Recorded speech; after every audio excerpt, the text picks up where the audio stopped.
Hi, hello, welcome back to my channel. My name is Skye and today we're finally doing a first impression swatches and a look with the Glaminatrix Sugar and Spice palette. Now this video is coming a little bit later than my usual Glaminatrix videos. If you don't know, I am on Glaminatrix's PR list, which I am unbelievably grateful for. They are perhaps my favourite eyeshadow brand when it comes to colour stories and all that. I own all of their palettes except for the original Sandra Rose and the Silent Night palette, their Christmas one they did a few years ago. This one I was supposed to be getting in PR, however, it got lost in the mail. To be fair, I do literally live on the opposite side of the world to Glaminatrix. They're an Australian indie brand and I live in the UK, but I really didn't want to miss out on this palette, so I did purchase this one myself. I bought this on a pre-order, so I'll be able to talk about the shipping experience and all of that, but let's actually get into the palette itself. So this is what the palette's packaging looks like. It is this stunning faux leather material. They did this kind of packaging for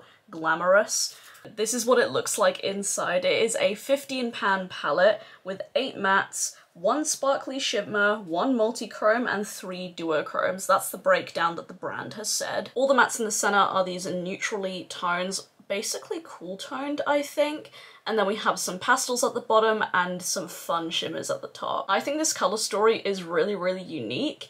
And Glaminatrix's palettes, all of them are magnetized in there, so you can pop these out with a magnet, or how I like to do it, a knife, and you can mix these in with your single shadows, or just mix them in within the palette. But yeah, let's get into the swatches. Since this is a 15-pan palette, I won't go super in-depth with the swatch, like, colours and all that. I'm just gonna like show you my arm and then this first swipe. I think we're gonna do the swatches on my arm like this. I do have tattoos on my arm, but you'll still be able to see the colours. So we're gonna start off with the first row, and these are all beautiful shimmers, and I believe Star Anise is the one that is the multi-chrome, because it's like, you can see in the mirror there, it is like a black base with a red shine to it. First shade is Vanilla. I do apologise if the camera randomly goes out of focus. The next shade is Fennel. That reminds me a lot of G'day from the You Beauty palette. Definitely not a dupe, but similar sort of energy. We now have Nutmeg.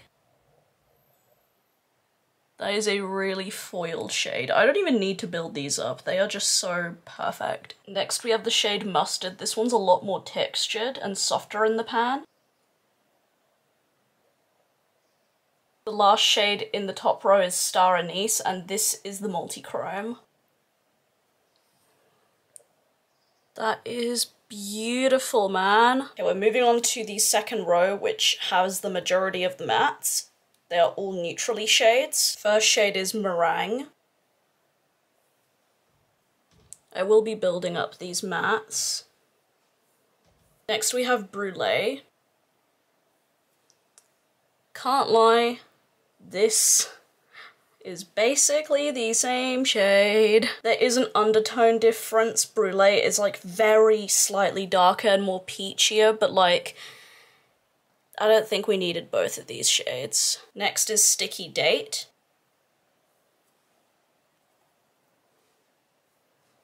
This one might be hard to see because it's over quite a bit of my tattoo, but it is a taupe. The next shade is Brownie. That is beautiful. Glaminatrix do some absolutely perfect deep mattes. The last shade in this row is Licorice. This is a black, but I feel like this is a very brown-based black, not a blue-based one. Now moving on to the final row, which contains the pastels, and I love the combination of pastels with neutrals. Like, it just gets my heart going. I am a self-proclaimed pastel goblin, so my finger is stained, but this is Taffy. It's very white-based. I will build that up quite a bit. Next we have the shade Lavender. That reminds me of a Cleona shadow.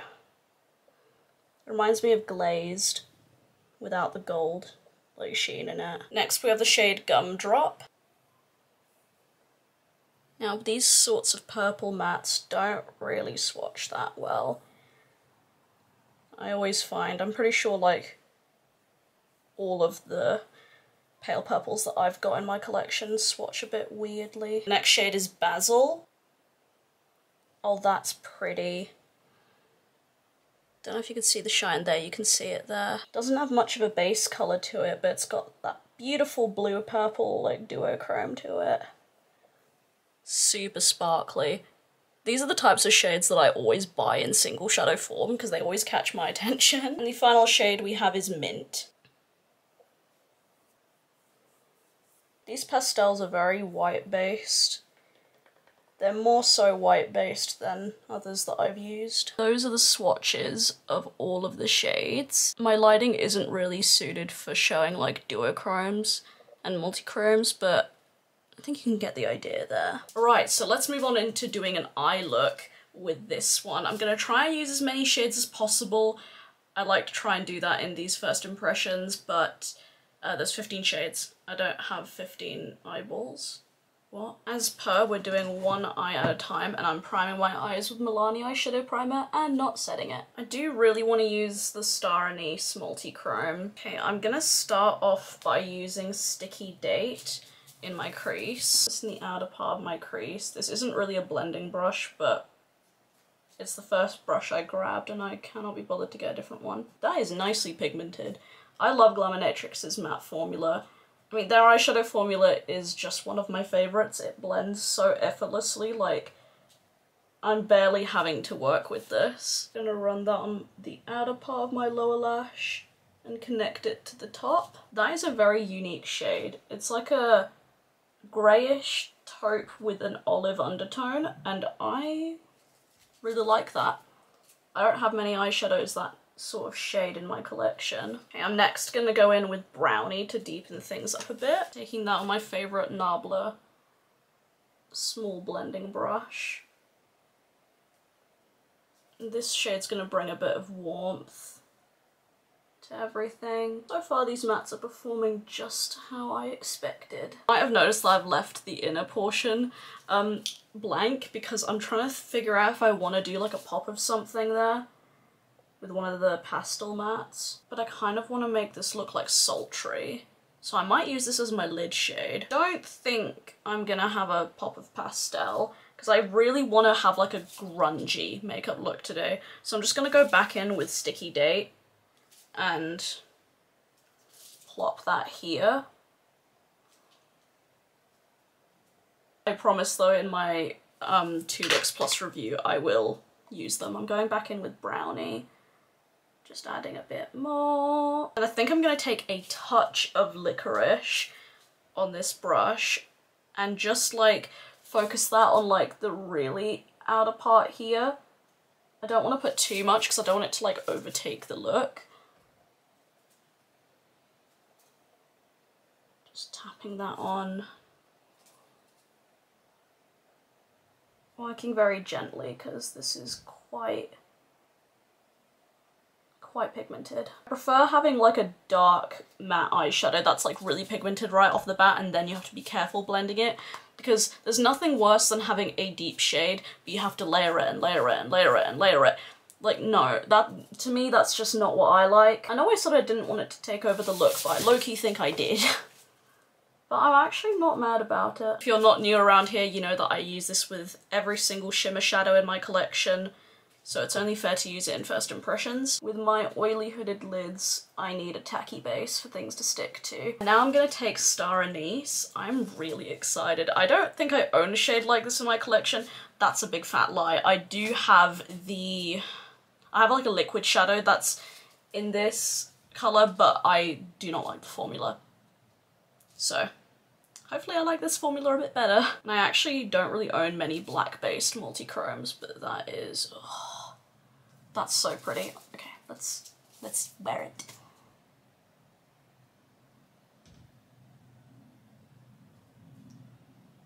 Just gonna pat that on with my finger and blend it. Blend it a tiny weeny bit. Oh, that's nice. Oh, this is an eyeshadow that Greg would absolutely love me wearing. I'm gonna show him my makeup look after I finish this. I show him every single makeup look that I do, even the ones I don't film, and he's always like, they're so pretty. He loves sparkles. I need to get Greg back on my channel, but that has such a pretty like primary red orange flip, and then it goes to like green. Don't know if you can see. I'm sure I can show it better when I have the other eye done, but I love that shade. I really like that. I bloody love that. Now I'm gonna put Fennel on the inner portion, and this shade keeps catching my attention. I'm so excited to use it. I am just gonna apply it with my finger because, yeah, just easier in it. Oh my god, yeah. Look! Stop it. That's like if Terramoon's Lightyear and Glaminatrix G'day had a baby. Stop it, are you kidding me? Have a day off, that's lovely. I'm gonna go back in with Star Anise just to make sure that those two are blended together. I feel like this is a very like soft look. Like I know it's grungy, I know, but I feel like the blend and the shadows, it just looks really like smooth. You know what I mean? I'm gonna go back in with Sticky Date, that first matte that we used, because I don't think I put enough. I don't think I put any on the inner portion of my lower lash. I'm just gonna put that here. I literally only used 2 brushes for my makeup look today.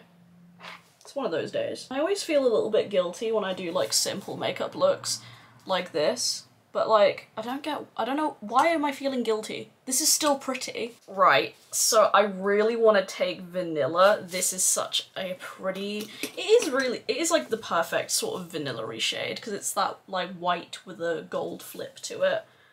Oh, but I really want to use Basil somewhere. I don't know, we'll figure it out. I'm gonna take this on my favorite inner corner brush. It's a really old one from Real Techniques. Oh, that is lovely. That complements Fennel so nicely. Oh. No, I think I'll take Fennel again. I just want to use this shade more. Oh my god, that's so pretty.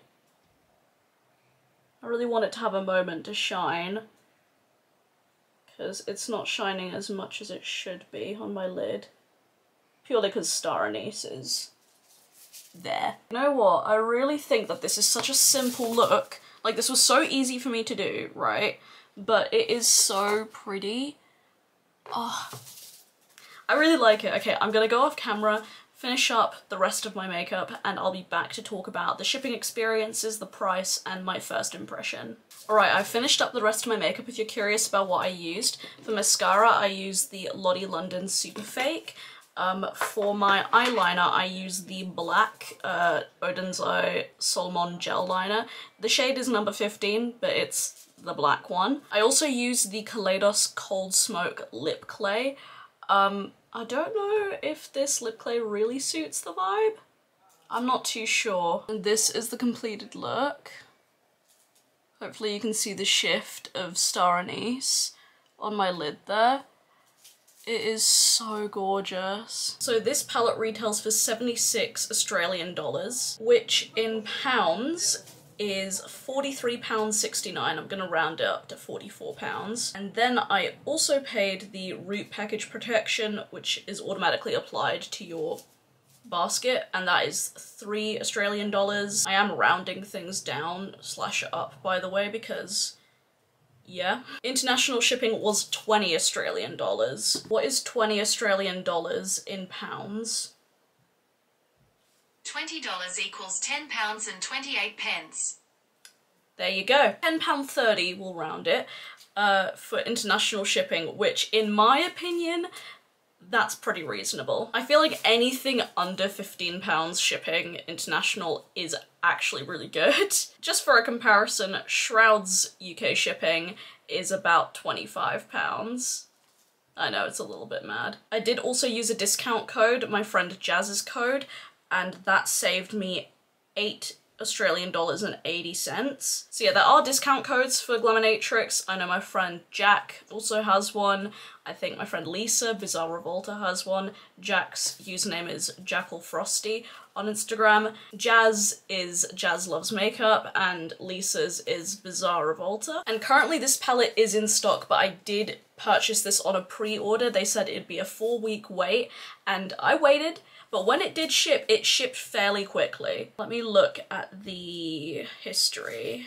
Okay, so if I'm getting this math correct, once it did ship a week later than it was meant to, and Glaminatrix did email, and they also posted on their Instagram saying that this pre-order, like some of the packaging was delayed, so it would be an extra week. I didn't mind that because, you know, shit happens, so that's fine. I mean, they did communicate it. But once this did ship, it did take about a week and a half, nearly 2 weeks to get to me. But that was also over a bank holiday as well, so that's something to keep in consideration. So I think this was more like a week and a half to get to me, which again, from Australia, in my opinion, that's pretty damn quick. I feel like the price for it being £44 is really, really reasonable considering you get 15 shades, loads of these are multi-chromes and duochromes. I know they said that only one of them is like a true multi-chrome, and that's Star Anise, but I think the other ones are multi-chromes too. Like Fennel is definitely a multi-chrome in my eyes, same as Vanilla. Matte selection in here is lovely. I will say, just from first impression of swatching and looking at it, I don't think we needed 2 beige mattes. I'm usually not a fan of beige mattes, but if you're gonna include them, just include 1. I don't think we needed 2. Like, this could have easily been, like, I don't know, maybe a green or something? Another green to match mint, and then, like, the greeniness of these shimmers, you know? I haven't tested out the pastels yet, so I can't comment on those, but from what I used, the mattes blended really beautifully, so effortlessly. The multi-chromes and duochromes in here are wonderful. I mean, Star Anise I'm actually really impressed with, because I didn't think it'd be that interesting on the lid, which shame on me for thinking that, because even though it's not like sparkly, it's got a nice shine to it, and the multi-chromeness is so prominent on the eyes. You also get a really nice mirror in here. The packaging feels really luxe and stunning. I am so excited about this. I think the color story is unique. I'm excited to play with this more, and I'm really glad that I got my hands on this. And I feel like this goes to show that even though I get Glaminatrix like palettes in PR, I am willing to buy from them if I don't get said products, because I just couldn't miss out on this. I mean, look at it! Yeah, with all of that said and done, that is gonna be it for today's video. I hope you guys enjoyed it. Do let me know, did you buy Sugar and Spice? What are your thoughts on it? What kind of content would you like to see with this? I'd like to know. Oh, I forgot to mention that the pan size is smaller than their, like, standard 26mm pans. I think these are 22mm. If you'd like to see more makeup content from me, you can follow me on my Instagram. It's faerie.skye right here. I post all my looks there and I'm active on there every single day. If you'd like to support me further, I do have my own small business, Rain Cloud Candles Co. We're a small queer-owned business based in the UK, and we make handmade candles and wax melts. The link to shop will be down below, along with our social media if you'd like to support us. Thank you so much for watching. Please subscribe if you haven't already. I'd love to have you here. And as always, stay safe, wash your hands, and I'll see you guys in the next video. Bye!